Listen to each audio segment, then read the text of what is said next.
성도님들은 스스로 생각할 때 교만한 사람이라고 생각을 하십니까? 교만하다고 생각 안 하시는 거죠? 네. 그러면 다시 질문 드릴게요. 성도님들은 겸손한 사람입니까? 노력합니다. 아니래. 제가 알기에도 우리 교회 성도님들은 교만한 사람은 없다고 생각을 합니다. 그렇다면 모든 성도가 겸손할까요? 앞에서 제가 질문 드린 것처럼 우리는 교만하지 않다고 말을 할 수 있습니다. 그렇지만 겸손하다고 말하기에는 좀 조심스러운 부분이 있는 것이 사실입니다.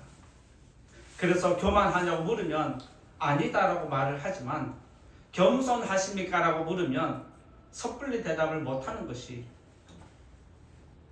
바로 우리가 애매한 부분이 있기 때문에 그렇습니다. 우리가 교만하지 않다고 말하면서도 겸손하다 말하지 못하는 것은 겸손의 의미를 모르거나 겸손을 너무 낮추어 잡기 때문에 내가 겸손하면서도 겸손하다 말하지 못하는 것이 있습니다. 우리는 겸손이라 하면 자신을 낮추는 것 이렇게 생각을 합니다. 그러면서 자신을 드러내지 않고 자신의 모든 것을 감추는 것에 집중합니다. 분명히 기억할 것은 이것은 틀린 겁니다. 겸손은 자신을 낮추는 게 아닙니다. 겸손의 사전적 의미를 보면 다른 사람을 존중하고 자신을 내세우지 않는 것을 겸손이라고 정의를 내립니다. 다시 말씀드립니다. 겸손은 다른 사람을 존중하고 자신을 내세우지 않는 것을 겸손이라고 정의를 내립니다.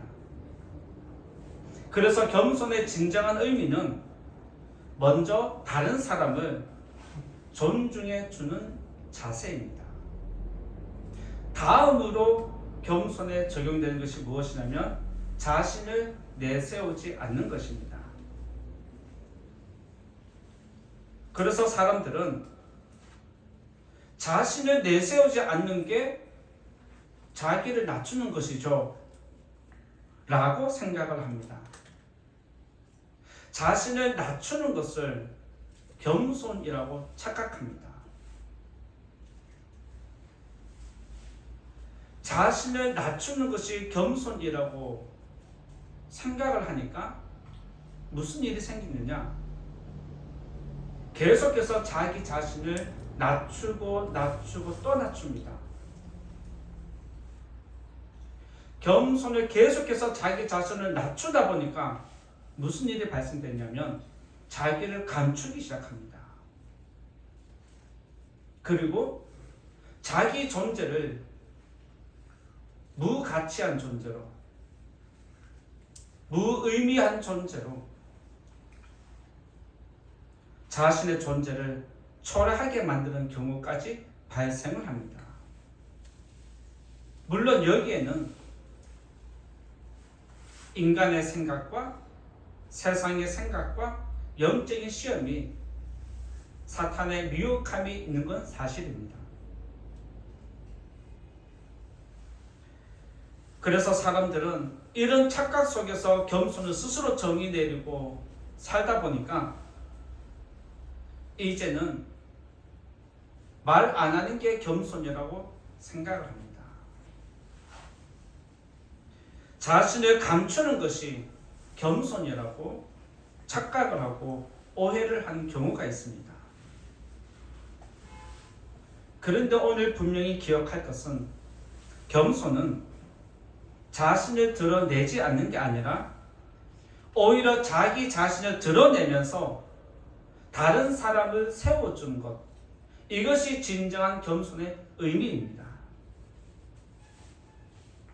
겸손의 의미가 가장 잘 나타나는 곳이 있는데 어디냐면 스포츠입니다.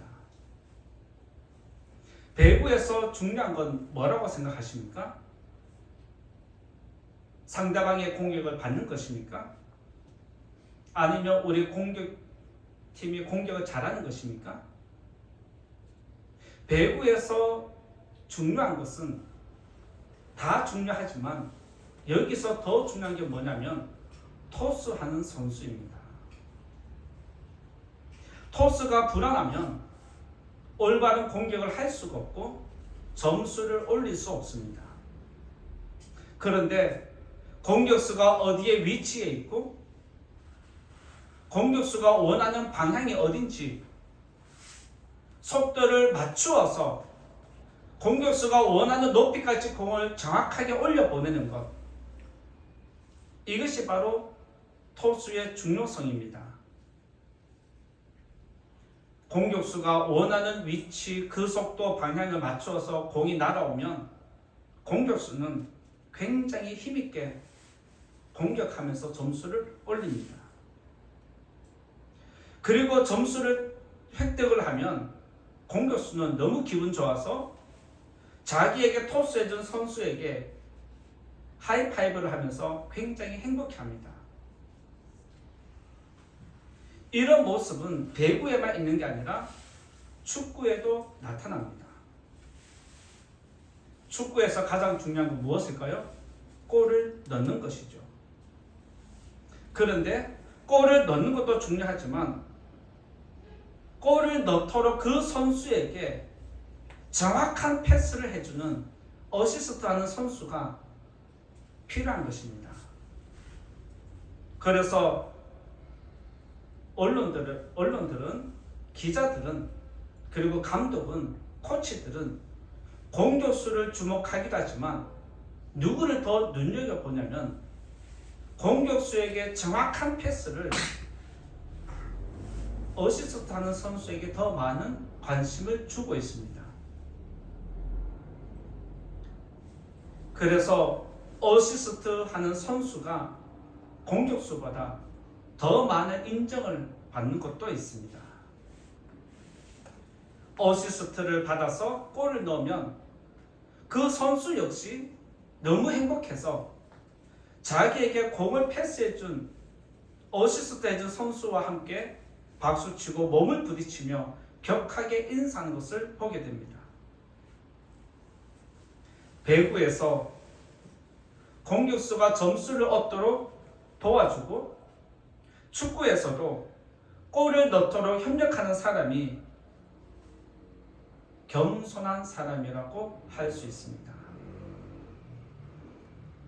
겸손한 사람은 내가 골을 넣는 것도 중요하지만 나보다 다른 사람이 넣도록 배려해주고 그 사람을 세워주는 것, 모든 영광이 그 사람에게 가도록 만들어주는 것, 이것이 겸손한 사람의 모습입니다.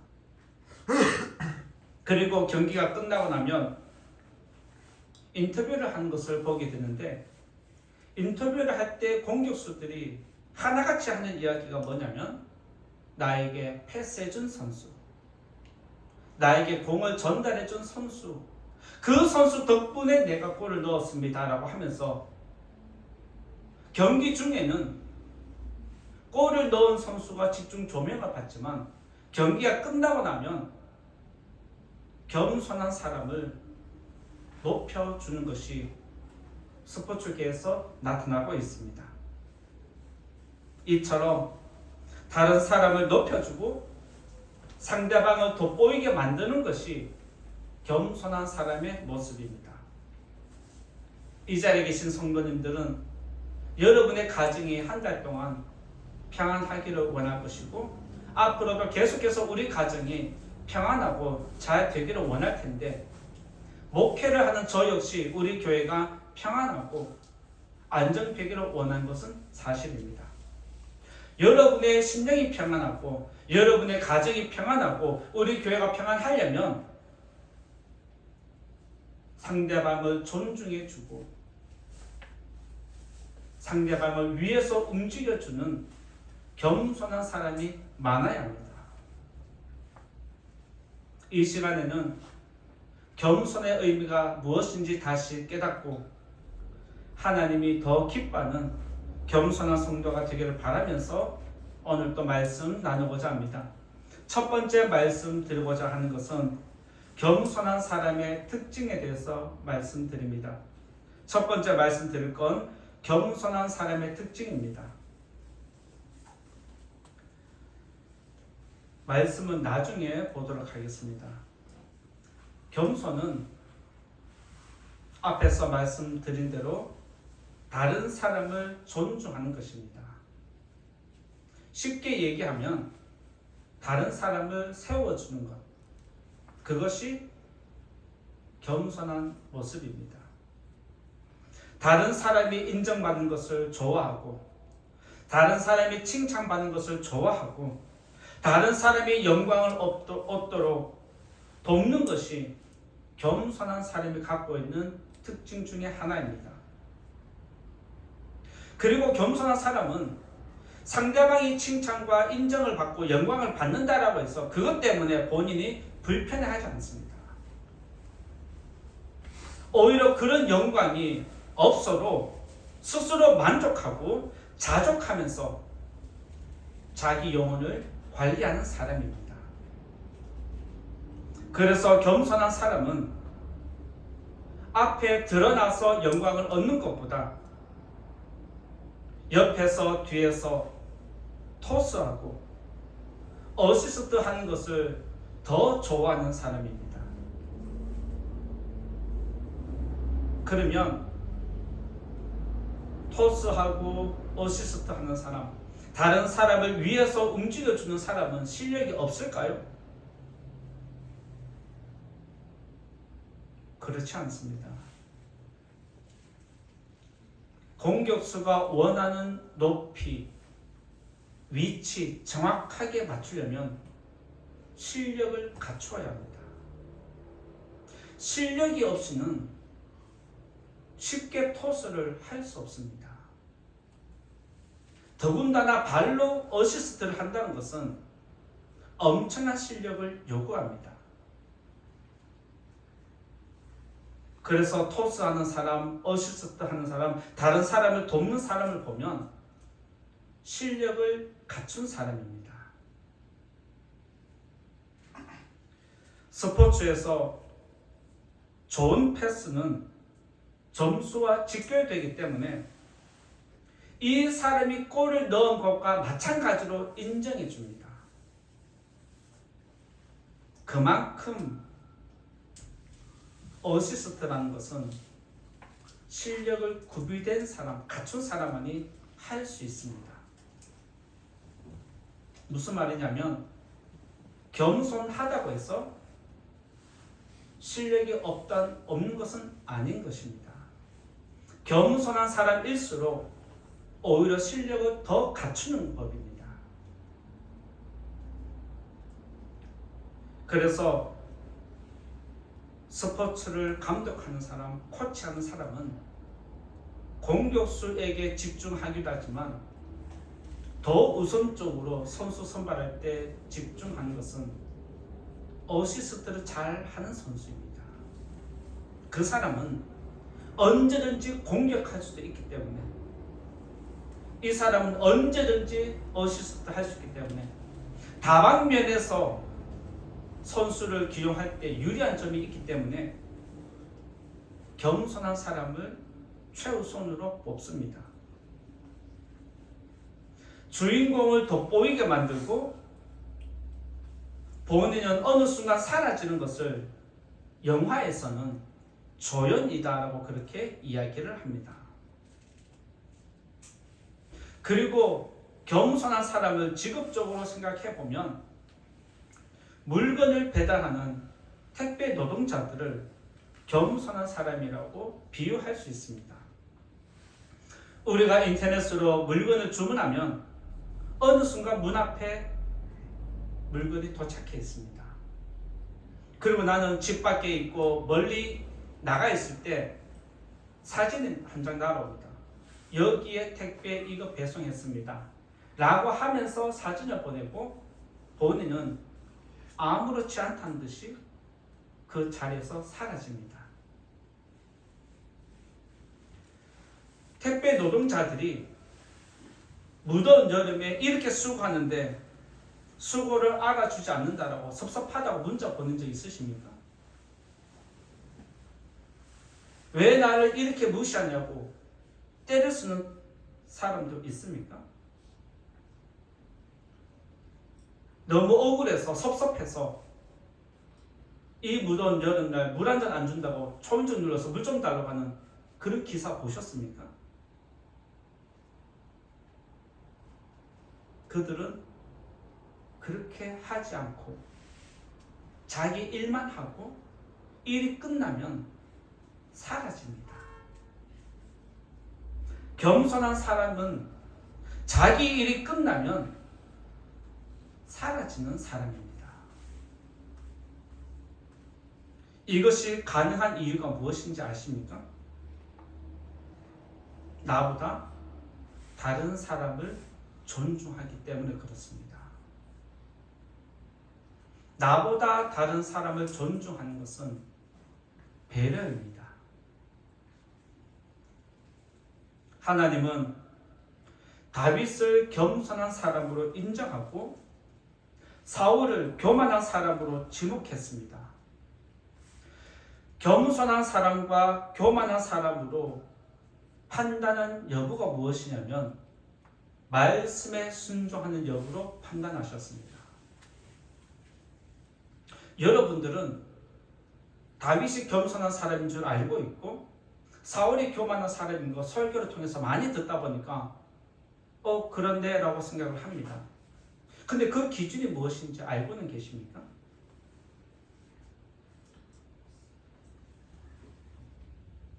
다윗이 겸손한 것은 나단 선지자가 찾아와서 다윗의 죄를 지적했을 때 그는 그 자리에서 즉시 바로 내가 죄인입니다라고 자기 죄를 인정하면서 하나님께 은혜를 구하는 사람이었습니다.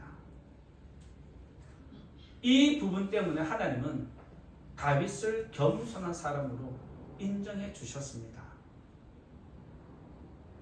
이처럼 겸손한 사람은 다른 사람이 자신의 부족함을 지적할 때 거부하지 않고 기꺼이 받아들입니다.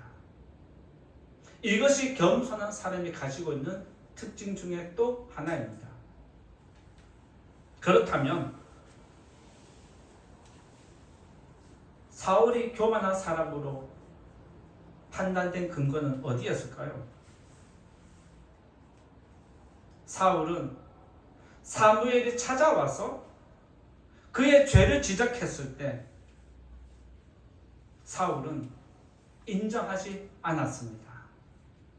그리고 이 모든 죄를 백성에게 핑계를 대고 백성들에게 변명을 하면서 하나님의 말씀을 거부하는 모습이 강하게 나타납니다. 그래서 하나님은 사울을 버렸다라고 표현을 하십니다. 겸손의 기준은 말씀을 듣고 난 후에 순종하느냐 거부하느냐에 따라서 겸손한 사람인가 교만한 사람인가 판단이 되는 것입니다. 말씀에 순종하는 것이 하나님을 존중하는 것입니다. 믿으십니까? 하나님 말씀을 들었으면 순종하는 게 겸손한 사람의 특징입니다.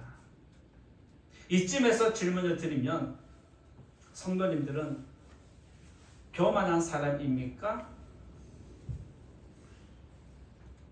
아니면 겸손한 사람입니까? 우리가 겸손하다고 섣불리 말하지 못하는 것은 하나님 말씀을 듣고 순종해야 한다는 걸 알면서도 못했기 때문에 섣불리 말 못하는 게 있습니다. 겸손과 교만은 내가 판단하는 게 아닙니다. 내가 교만하다, 겸손하다 이 판단은 본인이 하는 게 아니라 하나님이 하십니다. 그리고 여러분 옆 사람이 저 사람은 교만하다, 겸손하다 판단하는 것입니다. 하나님과 다른 사람을 존중하면서 말씀에 순종하는 겸손한 성도님 되셔서 성도님들 가정이 더 평안하고 교회가 더 평안한 5월 한 달 되기를 예수님 이름으로 축복합니다. 두 번째로 말씀드리고자 하는 것은 두 번째는 다른 사람을 높인다라고 말씀드리고자 합니다. 두 번째는 다른 사람을 높이는데 5절 말씀 한번 읽어보겠습니다. 5절 말씀 읽어보겠습니다. 시작. 젊은 자들아 이와 같이 장로들에게 순종하고 다 서로 겸손으로 허리를 동이라. 하나님은 교만한 자를 대적하시되 겸손한 자들에게는 은혜를 주시느니라. 이 말씀 갖고 질문을 드리겠습니다. 하나님께 은혜를 받고 싶으시죠? 그러면 어떻게 하면 될까요? 겸손하면 되죠. 그럼 겸손하려면 어떻게 해야 될까요? 순종하는데 목회자에게 순종하는 걸까요? 하나님의 말씀에 순종하는 걸까요? 예, 그거 분명히 기억하셔야 됩니다. 안타깝게도 한국교회는 그동안 목회자에게 순종하도록 만들었습니다. 목회자에게 대항하면 교만한 사람이고 말 안 들으면 순종하지 않는 사람이라고 낙인을 찍었습니다. 하나님이 순종을 요구하고 겸손을 요구한 것은 말씀이지 사람이 아니라는 거 꼭 기억해야 됩니다. 우리 교회가 건강해지려면 하나님 말씀에 순종하는 성도가 되어야 하고 목회자 역시 말씀에 순종할 때 존경을 받는 것입니다. 그러니까 성도님들, 저와 여러분이 순종해야 할 것은 하나님 말씀이다. 꼭 기억하시기 바랍니다. 하나님께서 우리에게 원하시는 것은 겸손한 마음으로 상대방을 서로 섬기는 것을 이야기합니다. 말씀을 보면 젊은 사람은 지도자에게 순종하는데 지도자를 세워주는 것을 의미합니다. 지도자는 어른에 대한 예의를 갖추는 것을 의미합니다. 그러면 젊은 사람이 지도자를 세워주면 지도자는 그래 하고 본의를 쓰면 될까요? 그게 아니다라고 이야기를 합니다. 지도자 역시 뭐 해라?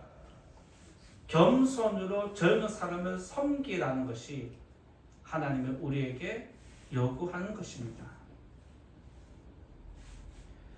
가정은 서로 섬길 때 부모는 부모의 자리에서, 자녀는 자녀의 자리에서, 목회자는 목회자 자리에서, 성도는 성도의 자리에서 서로 섬길 때 평안해 간다는 것을 깨닫게 됩니다. 그러면서 하나님은 겸손으로 허리를 동이라라고 그렇게 표현을 하셨습니다. 이것이 무슨 말이냐면 상대방을 잘 섬기기 위해서 옷을 정리하라는 뜻입니다. 주인이 밖에 외출하고 돌아오면 종은 주인의 발을 씻어줍니다. 주인의 발을 씻기기 위해서 그때 몸을 숙이는데 겉옷이 헐렁하기 때문에 주인의 발을 씻기는데 불편하기 때문에 그 옷을 단단히 묶으라는 겁니다. 섬기는데 방해가 되는 것을 제거하라는 것입니다. 섬기는데 방해가 되는 것을 제거할 뿐만 아니라 주인의 발을 씻기는 데 최선을 다하는 것, 이것이 바로 이 의미입니다. 주인의 발을 씻기는데 잘 못 섬기거나 옷이 걸리적거려서 불편하다면 잘못된 것입니다. 핑계와 변명을 대지 말라는 겁니다. 성경에는 겸손한 사람이 많이 등장합니다. 그리고 하나님은 겸손한 사람을 많이 사용하셨습니다. 여러분들이 잘 아시는 요셉은 노예의 신분으로 팔려갔고 노예로 살았지만 주인의 마음으로 주인에게 충성을 다했을 때 주인은 요셉을 가정총무로 세워주었습니다. 그리고 요셉은 억울한 누명을 썼고 감옥에 갇혔음에도 불구하고 간수장을 위해서 최대한 섬겨주는 사역을 감당했습니다. 그때 간수장은 요셉에게 감옥의 모든 업무를 맡겼습니다. 그리고 요셉은 애굽의 총리가 되었을 때도 바로 왕과 애굽을 위해서 섬겼을 때 바로 왕은 요셉을 세워주었습니다. 뿐만 아니라 바벨론의 포로로 잡혀간 다니엘도 다리오 왕을 섬겨주었을 때, 그를 세워주었을 때 다리오 왕은 다니엘을 애굽에서 총리 중에서도 가장 높은 총리로 세워주었습니다. 여러분들이 잘 아시는 마리아가 예수님 발에 비싼 향유를 부었을 때 그녀가 가진 모든 것을 허비해서 예수님을 높여주었습니다. 그때 예수님은 여인의 모든 죄를 덮어주는 은혜를 베푸시고 복음이 전파되는 곳에는 이 여인의 섬김도 함께 전파하라고 명령하셨습니다. 이것으로 끝나지 않습니다. 예수님은 수건을 허리에 두르시고 제자들의 발을 씻기기 위해서 그들의 발 앞에 엎드리셨습니다. 예수님은 제자들의 발을 씻기면서 겸손이 무엇인지 보고 배우는 기회를 제공하셨습니다. 예전에 한국교회는 수련회 할 때마다 선생님들이 학생들의 발을 씻기는 세족식 행사를 많이 행했습니다. 그러면서 알려주는 게 무엇이냐면 겸손이란 이렇게 다른 사람의 가장 부끄러운 부분을 씻어주는 것, 이것을 가르쳐 주셨습니다. 제자가 스승을 높이는 것은 당연한 것입니다. 그런데 스승이 제자를 섬기는 것은 쉽지 않습니다. 스스로 낮아지지 않으면 불가능한 것입니다. 예수님은 창조주로서 피조물을 섬겨주셨습니다. 그 섬김을 우리가 알기에 예수님은 겸손한 분이다라고 우리가 인정하고 우리도 그렇게 살려고 노력하는 이유가 여기에 있습니다. 이제는 우리가 더 겸손한 성도가 되어야 합니다. 지금까지는 상대방보다 나를 더 세우기에 바빴다라면 이제는 나보다 다른 사람을 더 세워주는 그런 성도가 되셔야 합니다. 이쯤에서 우리는 이런 질문을 해볼 수 있습니다. 세상에서 그러면 계속해서 섬겨주기만 하면 나는 손해보는 것 아닙니까? 라고 생각할 수 있습니다. 그런데 그게 아니다라고 하나님이 말씀해 주십니다. 6절을 한번 읽어볼까요? 오늘 말씀 6절을 읽어보겠습니다. 시작. 그러므로 하나님의 능하신 손 아래에서 겸손하라. 때가 되면 너희를 높이시리라. 겸손한 사람은 높아지기 위해서 잠깐 자기를 낮추는 정치인이 아닙니다. 겸손한 사람은 상대방을 높이는 게 좋아서, 다른 사람을 섬기는 게 좋아서 저절로 자신을 낮추면서 다른 사람을 섬기는 것, 이것이 바로 겸손한 사람의 모습입니다. 하나님은 섬기는 마음을 가진 겸손한 사람을 기뻐하십니다.